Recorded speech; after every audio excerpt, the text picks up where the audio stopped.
ছোটনাগপুর মালভূমির একদম পূর্বাংশ এবং পূর্বঘাট পর্বতমালার একটি বর্জিত রেঞ্জ হলো এই লাল পাহাড় দেশ পুরুলিয়া।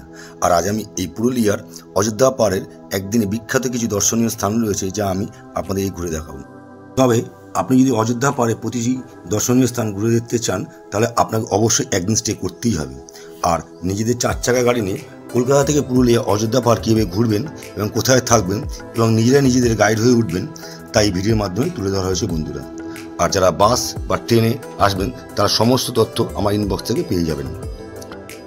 পুরুলিয়া অযোধ্যা পাহাড় ঘুরে দেখানোর পর শেষে অবশ্যই চমক আছে বন্ধুরা, তাই স্কিপ না করে চলুন শুরু করা যাক।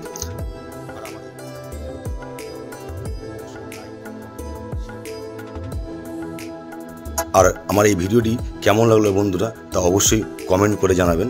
ভুল ত্রুটি হলে সেগুলো অবশ্যই বলবেন। আর মনে করে সাবস্ক্রাইব করতে ভুলবেন না বন্ধুরা।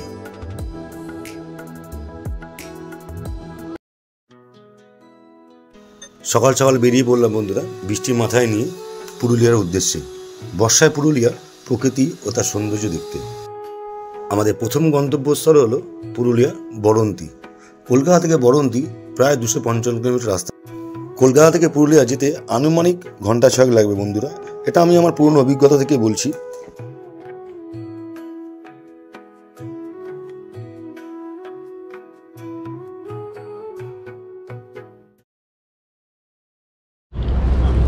এই আমরা এখন পৌঁছলাম হচ্ছে হিন্দুস্তান ধাবায়, ঠিক আছে। এখানে আমরা জাস্ট ব্রেকফাস্ট করতে যাওয়ালাম। এখন সকাল প্রায় 11:15 ব্রেকফাস্ট চলে এসেছে। সবাই মিলে এখন খাওয়া দাওয়া হবে। এটা হচ্ছে আলু পরোটা, ওলাদের একটা আসছে স্যার, ওখানে খাবার নিয়ে গেছে স্যার, সব আলাদা আলাদা খাবার স্যারের।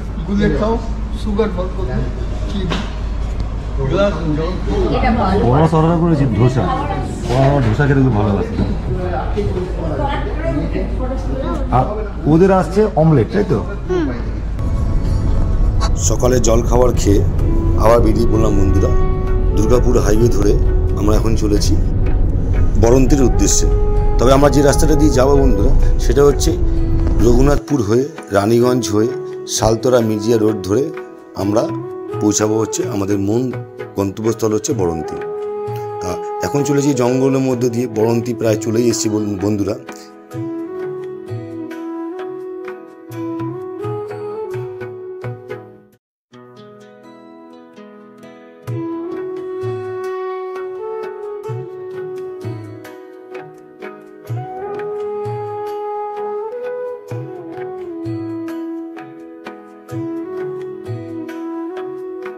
অবশেষে আমরা 6 ঘন্টা জার্নি করার পরে পৌঁছালাম হচ্ছে বরন্তী। আমরা যে রিসোর্টটিতে থাকবো তার নাম হচ্ছে spangle wing resort. Spangle wing রিসোর্টের বন্ধুরা সমস্ত তথ্য আপনারা আমার ইনবক্স থেকে পেয়ে যাবেন বন্ধুরা। এই হচ্ছে আমাদের ঘর বন্ধুরা, যেখানে আমরা থাকবো। চলুন দেখে নেওয়া যাক ঘরে কী কী রয়েছে। এখানে সুন্দর একটি বড় একটা খাট রয়েছে বন্ধুরা। এটা বড়, অনেকটা বড় একটা টিভি রয়েছে। সামনে একদম সামনেই রয়েছে একটা বড় বাথরুম, যেটা অ্যাটাচ, অনেকটা বড় বাথরুম, খুব পরিষ্কার পরিচ্ছন্ন। সামনে একটা গিজারও দেখতে পাচ্ছি। এখান থেকে বেরিয়ে সামনে একটা ড্রেসিং টেবিলও রয়েছে বন্ধুরা, পিছনে জানলাও রয়েছে। আর এখানে সামনে একদম ব্যালকনি রয়েছে। ব্যালকনিটার সামনে একটা বিরাট বড় খেলার মাঠও রয়েছে বন্ধুরা, যা খুবই ভালো লাগবে দেখতে।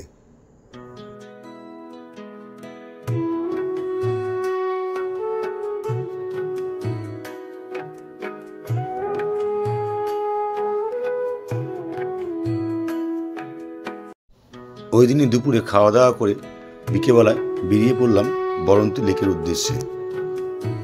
বরন্তী যাওয়ার পথে ছোট ছোট ছাগল বাচ্চা, ওখানকার বাচ্চা মেয়েরা সবাই রাস্তাঘাটে চড়াচ্ছিল। তা দেখে বেশ খুব ভালোই লাগছিল। তা যাই হোক, আমরা আবার এগিয়ে চলেছি। আবার কিছুক্ষণ খানিকটা যাওয়ার পরে আবার কিছু গরুর পালের মধ্যে পড়লাম। আমরা যে রিসোর্টে রয়েছি বন্ধুরা, সেই রিসোর্ট থেকে বরন্তী লেক 1.5 থেকে 2 কিলোমিটার। তা যাওয়ার পথে আমাদের বরন্তী গ্রামের মধ্যে দিয়ে যেতে হবে। বরন্তীর ছোট্ট গ্রাম খুবই সুন্দর। প্রতিটি একচালারই বাড়ি এবং সেটা সবকটি বাড়ি মাটির দিয়ে তৈরি বন্ধুরা। কোনো বাড়িতে চালও রয়েছে, টালিও রয়েছে, কোনো বাড়িতে খড়েরও রয়েছে, কিছু কিছু পাকা বাড়িও দেখা গেছে বন্ধুরা। তবে খুবই সুন্দর। সবচেয়ে সুন্দর বন্ধুরা সেটা হচ্ছে লাল মাটির রাস্তা। পুরোটাই লাল মাটির রাস্তা বন্ধুরা, খুবই ভালো লাগছে দেখতে। শেষমেশ আমরা পৌঁছালাম হচ্ছে বন্ধুরা বরন্তী লেক। বরন্তী লেক কেমন লাগে চলুন দেখাই। বরন্তী লেকের সৌন্দর্য সত্যি আপনার মনকে খুবই ভালো করে তুলে বন্ধুরা। সবচেয়ে বেশি ভালো করবে সেটা হচ্ছে বরন্তী লেকের সূর্যাস্ত দেখা। সূর্যাস্তটা এতটাই সুন্দর, পাহাড় তার সাথে হচ্ছে হ্রদ, সেই মধ্যখান থেকে যে সূর্যাস্ত দেখা সেটা সত্যি বলে বোঝানো যাবে না বন্ধুরা। সেটা হচ্ছে চাক্ষুষ আপনাদের এসে দেখতেই হবে। চলুন।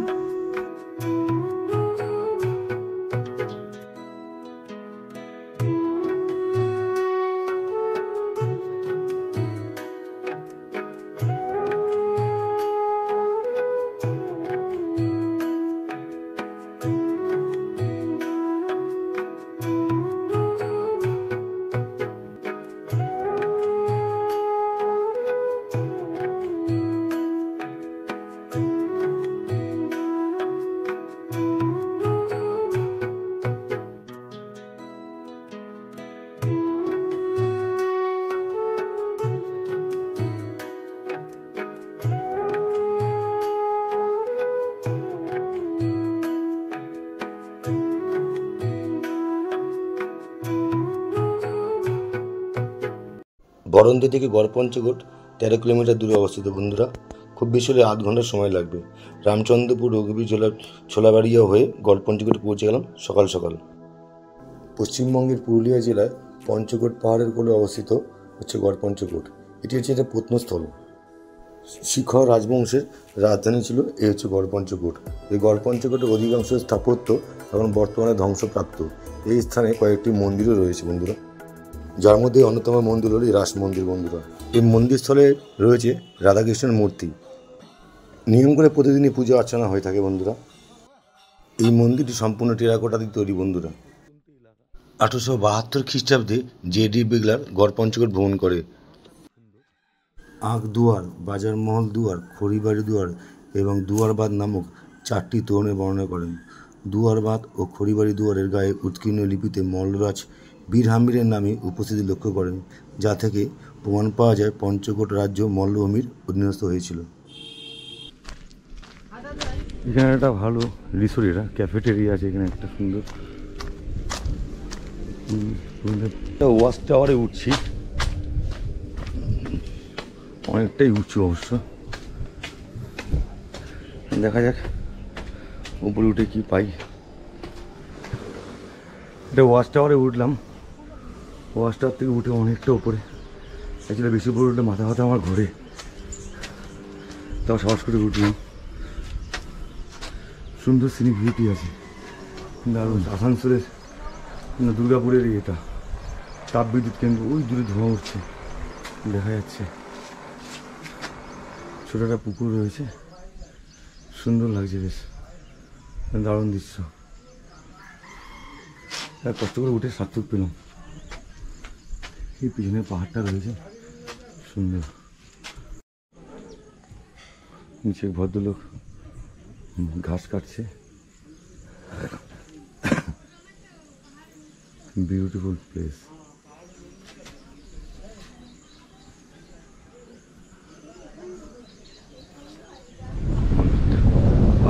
বিউটিফুল হাওয়া।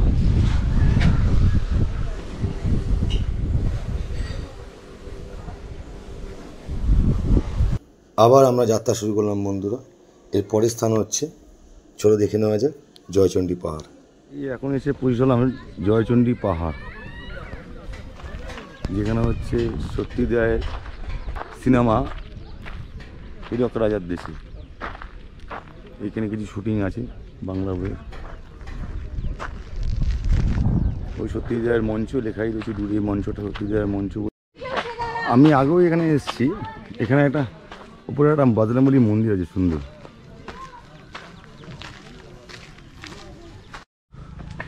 এই একটুখানি সবে উঠেছি, উপরে লোকজন আছে, আওয়াজ পাওয়া যাচ্ছে। এই সিঁড়ি দিয়ে হেঁটে ওই উপরে একটা পতাকা দেখা যাচ্ছে, ওই উপরটায় যেতে হবে। তার মধ্যে কিছু দোকানপাট পড়বে।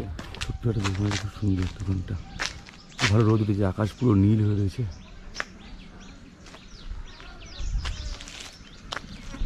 এই উপরে উঠবো আমরা, উঠছি অনেকটাই উঠেছি, আরও উঠতে হবে। বাচ্চাগুলো ওখানে বসে রয়েছে, ওরা একটু হাঁপাচ্ছে, দূর থেকে হেভি লাগছে। নিচে পুরো শহরটা, গভীর জঙ্গলের ভেতর থেকে একদম উপরটা গেলে, একদম উপরে গেলেই পাহাড়, মানে একদম পুরো টিলায় পৌঁছে যাবো আমরা। এই পাহাড়ের মধ্যে কি সুন্দর গাছগুলো গেছে এপার থেকে ওপার, হ্যাঁ, চারিদিকে পুরো জঙ্গল। দাঁড়াও, এই দোলা এখন উঠছে, আমরা সবে হাফ রাস্তা এখন এসেছি, সবে তুমি পলা ছাপিয়ে গেছে, অন্ধকার পেরিয়ে এবার আমরা আলোর দিশার দিকে উঠছি। আর একটুখানি,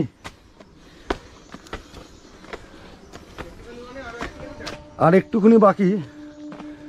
এই টানটা নেওয়ার পর একটা টান নেবো, তারপরে এখানে একটা বেশ কি আছে বেশ দূর থেকে, ওটা আগে কি বেশ দেখা যেত, ওই দূর থেকে গিয়ে বোঝা যাবে। ও একটুখানি বাকি, চলো। এখানে ছোট্ট একটা দোকান রয়েছে, সব কিছু ঠান্ডা ঠান্ডা পাওয়া যায়, আসার সময় খেতে হবে। আগে তো ঘুরে আসি।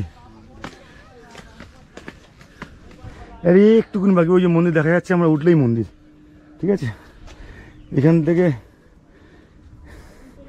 এই রাস্তাটা খুবই ন্যারো রাস্তা। এই আমরা বজরংবলী মন্দিরে চলে এসেছি, এটা একটা বজরংবলী মন্দির, ওপরে আর একটা মন্দির রয়েছে, এটা মন্দির জয়চণ্ডী পাহাড় বলে, এটা জয়চণ্ডী মাতার মন্দির। দূরে ওই শহর, এখানে ছোট পাহাড় রয়েছে, ছোট ছোট দোকান, ঝালমুড়ি পাওয়া যায়, চা পাবেন। এখান থেকে শহরটা দেখতে খুবই সুন্দর লাগছে।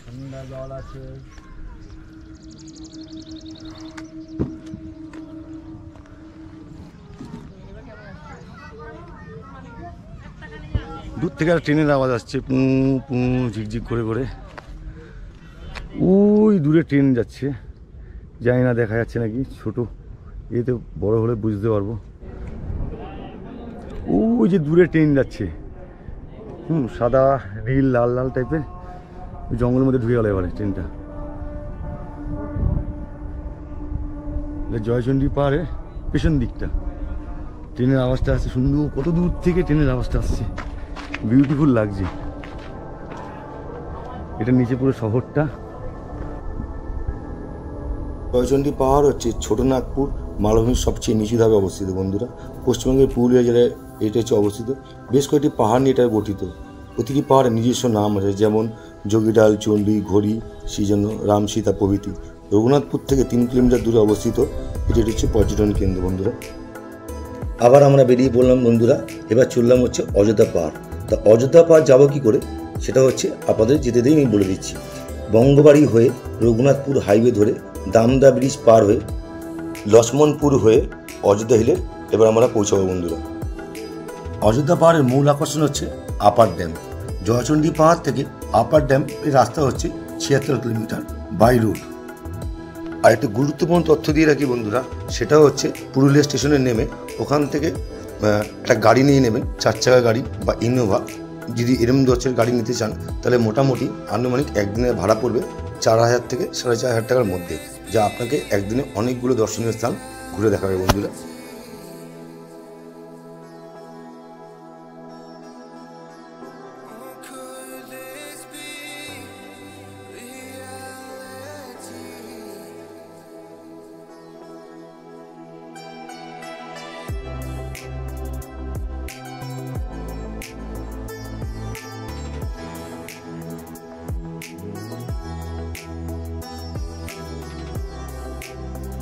অযোধ্যা পাহাড়ে উঠতে না উঠতেই বন্ধুরা বৃষ্টি শুরু হয়ে গেছে। বেশ ভালোই বৃষ্টি পড়ছিল, খুব জোরেই বৃষ্টিটা পড়ছিল। বৃষ্টিতে বেশ ভালোই লাগছিল, মানে লং ড্রাইভ করতে, গাড়ি চালার। আর একটা কথা বলে রাখি বন্ধুরা, পুরুলিয়ার রাস্তাঘাট কিন্তু খুব সুন্দর, খুবই পরিষ্কার এবং পরিচ্ছন্ন, এবং কোনো জায়গায় কিন্তু ভাঙাচোরা নেই। আমাদের অন্তত আমরা যেখানে বাস করি তার থেকে কয়েক হাজার হাজার গুণ খুব সুন্দর রাস্তা এবং খুব পরিষ্কার এবং পরিচ্ছন্ন। এই রাস্তাটা কিন্তু বেসিক্যালি পাহাড়ের মধ্যে থেকে আমরা যাচ্ছি আর কি। এটাই মানে খুবই মানে অযোধ্যা পাহাড়ে এটা বেশ সুন্দর, একটা বেশ মজার জিনিস। চারিদিকে গাছপালা আর মধ্যখান থেকে পাহাড় কেটে রাস্তা তৈরি করা হয়েছে বন্ধুরা। অবশেষে আমরা পৌঁছালাম আপার ড্যামে, চলে আসলাম বন্ধুরা। চলো এবার তোমাদের আপার ড্যামটা একটু ঘুরে দেখাই।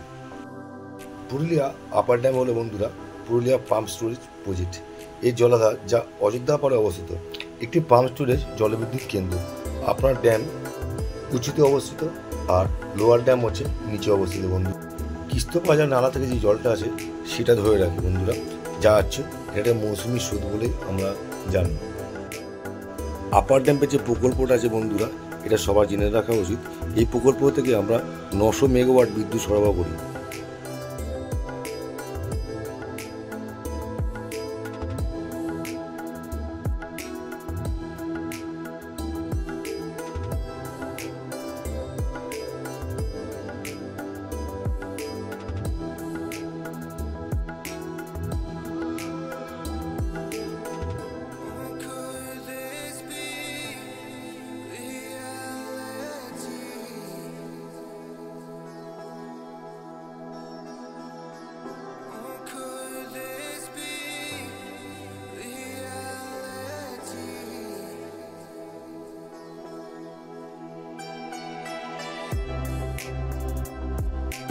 প্রজেক্ট আছে,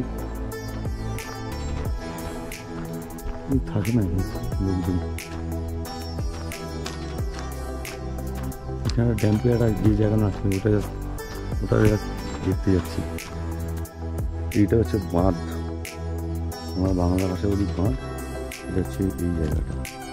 এইবার হচ্ছে এইখান থেকে যখন ছাড়া হয় জল, তখন এখান থেকে ছাড়া হয়। তো অনেকটা নিচে, আমি আর ভয় পাচ্ছি তাকাতে, মানে এখানে প্রচুর জোরে জল যায় আর কি। এখান থেকে তখন জল ছেড়ে দিলে এবার যেমন গ্রামে ফ্রামে সব জল ফল বেঁচে যায়, জাস্ট সেইটা হচ্ছে এই জায়গাটা।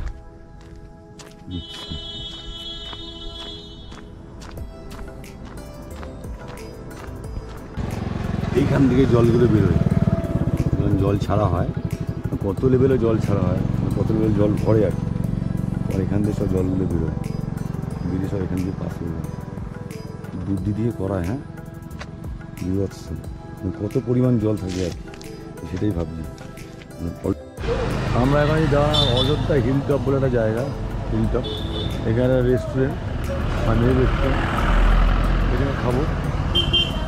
ভালো লাগছিল, আমার দাঁড়ালাম, আমার বলার সার্চ করছিল, বাইকারা যাচ্ছে। এখানে খাওয়া দাওয়া হবে।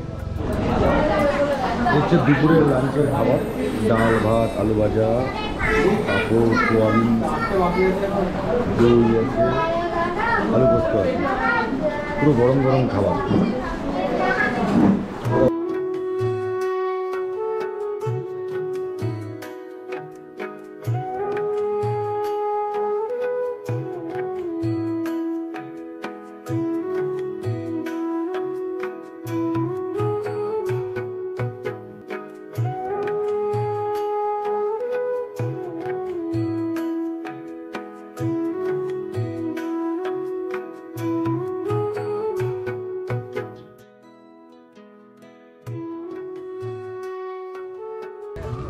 এটা হচ্ছে মার্বেল লেক। এখানে দোকানও রয়েছে।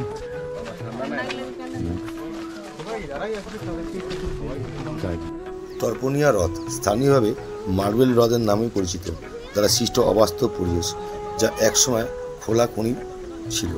বর্তমানে এই অঞ্চলের মূল আকর্ষণ পুরুলিয়ার স্থানীয় হ্রদের নীল জলের কারণে এটিকে নীলবাঁধ বা পাতালবাঁধ বলে ডাকে। পাথর ব্লাস্টিংয়ের সময় ভূগর্ভস্থ জলের প্রবাহ এই হ্রদের জন্ম হয়। সেরা সময় হচ্ছে বর্ষাকালে তবে হরকা বাঁধ দেখা যায় বন্ধুরা।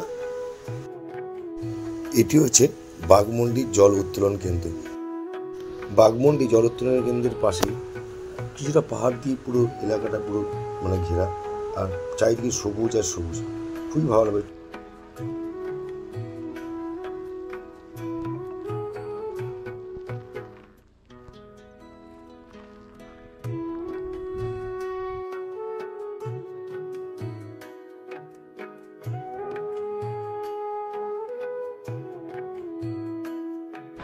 এটা চলেছে যেমন বামুনি ফলস, জলের আওয়াজ পাওয়া যাচ্ছে। আপনার সবাই উপরে উঠে গেছে, জলের সাংঘাতিক আওয়াজ, জলের কি আওয়াজ হয়। জলগুলো আসছে।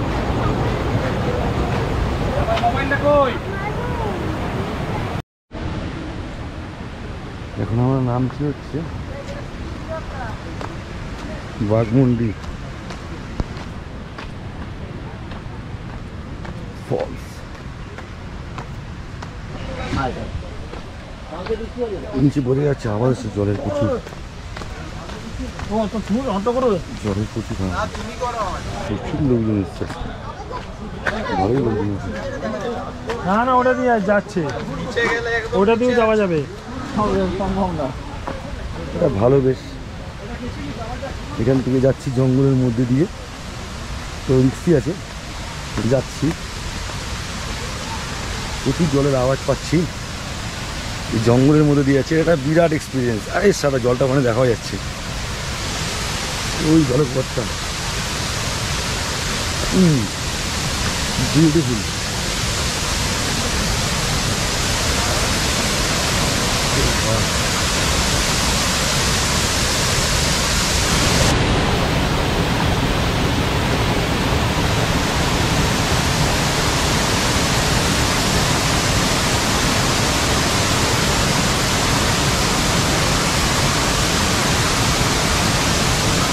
প্রতিদিন চান করছে আবার, বাহ।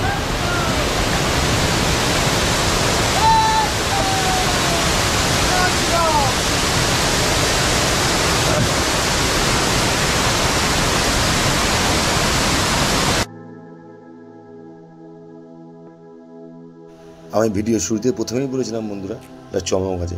কী সেই চমক? সেটা হচ্ছে পাঞ্চেত ড্যাম বন্ধুরা। চলো পাঞ্চেত ড্যামটা দেখে নেওয়া যাক। আমরা খুবই সৌভাগ্যবান বন্ধুরা, কারণ হচ্ছে পাঞ্চেত ড্যামে যখনই আমরা শুরু করলাম তখন অঝোরে বৃষ্টি হচ্ছে, মুষলধারে বৃষ্টি হচ্ছে, কিচ্ছু দেখা যাচ্ছে না, চারিদিকে সাদা আর সাদা।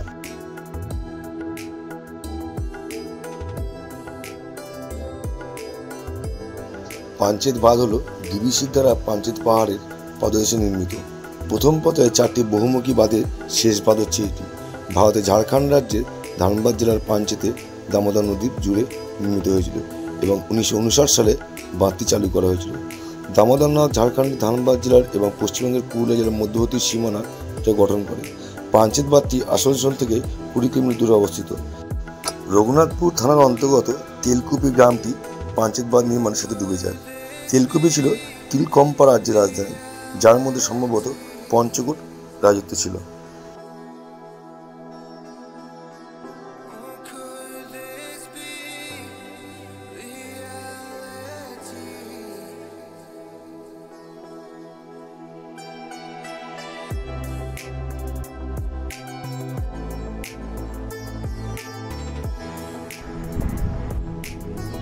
এখানটা হচ্ছে ডিবিসি, এটা রয়েছে নৌকা সারি দিয়ে।